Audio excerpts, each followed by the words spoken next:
The new Minister of Public Works and Infrastructure, Sihle Zikalala, has done a stocktake of the country's infrastructure challenges and opportunities and joins Fullview now to share what progress is being made on the implementation of the National Infrastructure Investment Plan. Good evening to you and welcome, Minister. How's it been so far, this transition into national office and the portfolio you now occupy? No, thanks a lot, and thanks for having us in your program. Well, ours is a struggle. It is the work to pursue the transformational agenda to ensure that we redress the imbalances of the past and contribute in the development of South Africa. We are within now the space of the National Department of Public Works and Infrastructure, and we have started making a contribution toward stabilizing the department, but ensuring that we roll out the infrastructure throughout the country. You talk about stabilizing the department. How unstable was it? Well, it's known that the department has been one of those who are not doing well in terms of performance and in terms of accountability when it comes to the audit opinions by AG. And we believe we will begin now to ensure that it improves going forward. We have put in place systems to ensure that the department is able to plan, implement, and account.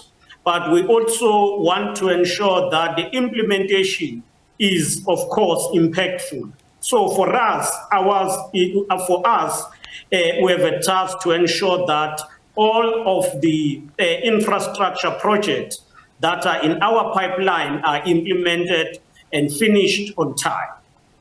So the National Infrastructure Investment Plan, I think it's now 3 years old. In your update, you shared a variety of progress reports on some of the areas that you were tackling. So I want to break it up into a few sections. Just maybe let's start with talking about two of the biggest bridge construction projects that has been undertaken and where we are in terms of project delivery. Well, there are two separate types of bridges. There are big bridges that we're building that connect areas that are far from each other, such as the bridge we're building in Eastern Cape as part of N2 development. It is already at an advanced preparatory stage. It is now going to be implemented. But we're working hard on the Sihle bridges, where we are building bridges, 4 bridges in 6 provinces, 4 per quarter, and we are aiming to build 16 bridges per province, which is a total of 96 in this financial year. This covers KwaZulu-Natal, Eastern Cape, Mpumalanga, Limpopo, Free State, and Northwest. We want to ensure that there is connection between people and facilities. Children, when they go to school, must not cross rivers that are unbearable, but also people must be able to commute freely. And that is one work we are focused on, the program of Sihle bridges. So just to break it down into really simple terms so that even the community can manage their expectations. And we see a number of these reports that you're talking about where it's still an issue for learners to get to school. How's that work being done in identifying the sites that need to be dealt with urgently? We are working through the provincial and local municipalities where we identify areas that are in dire needs for such bridges. And then we send our team to do the assessment and the pre-feasibility study, then the feasibility, then we construct. In these areas, I can safely say that we've confirmed that they are in need of these Bailey bridges. Well, okay, let's move on forward then to the issue of land reform. This is an enduring issue. People want things to go more quickly. What are some of the latest land release approvals and where are they?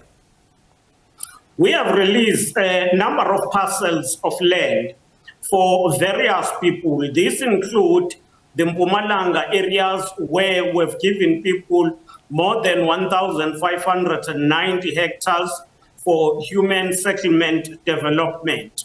KwaZulu-Natal, 18 parcels around Umsunduze were allocated, and that also covered the people who were affected by floods. Northwest, we have also been able to release at least about 1,500 hectares of land. We are continuing. We also want to accommodate those who would want to use land for commercial purposes, and we are advancing in terms of that approach. Just in terms of, creating synergy and quick turnarounds for the communities that want access to some of these land release projects to be able to build things or to at least make a petition to have access to them.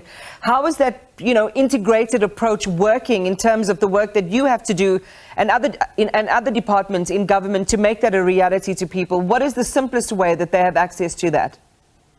It is through local municipalities and our provincial departments. Once the local municipality and the provincial government identify a need in a particular area, and they found that this land is owned by public works, we work together to ensure the release of land, and we are now working to ensure that we don't take long time, because we know that people are in need of land in almost all towns of South Africa.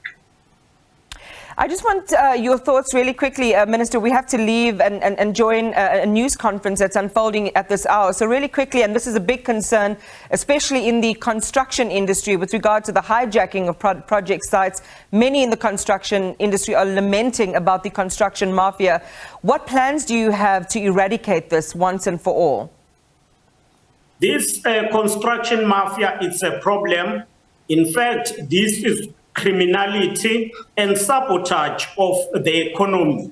We are going to be meeting with the unit within the SAPS that deals with these construction mafias, and we want to roll out a program of ensuring that we clean and ensure that they are arrested in all provinces. The delay in infrastructure development is so costly. Firstly, it is costly due to price escalation, but it is costly because people need services. And therefore, these construction mafias are sabotaging the development of the people in our communities. Public Works and Infrastructure Minister, Minister Sihle Zikalala, thank you very much for your time. We're going to leave it there.